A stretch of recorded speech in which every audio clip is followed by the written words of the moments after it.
वहीं बीजेपी अध्यक्ष जेपी नड्डा ने कांग्रेस पर बड़ा हमला किया है। नड्डा ने कहा है कि कांग्रेस 13 राज्यों में 0 सीट लाई है, लेकिन भारी जीत दिखाने की कोशिश कर रही है।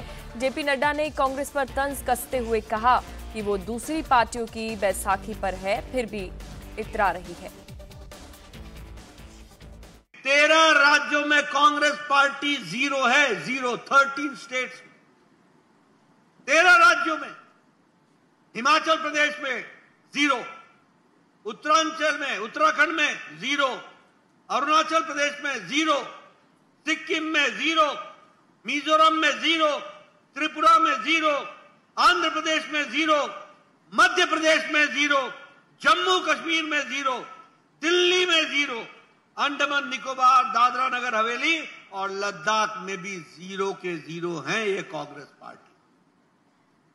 13 राज्य और यूनियन टेरिटरी में साफ है, लेकिन फिर भी ऐसा उत्साह दिखाने की कोशिश हो रही है जैसे बड़ी भारी जीत हुई।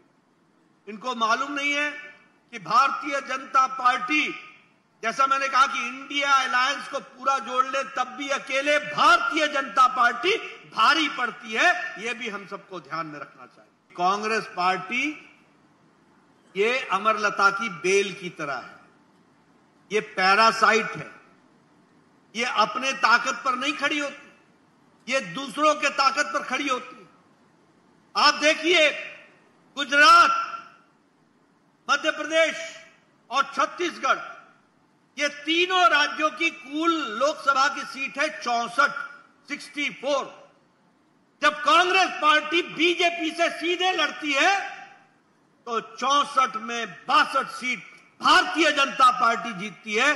कांग्रेस के हाथ 2 सीट लगती है, 2 सीट। इनका स्ट्राइक रेट 25% से भी नीचे है और ये जीतते कहां हैं?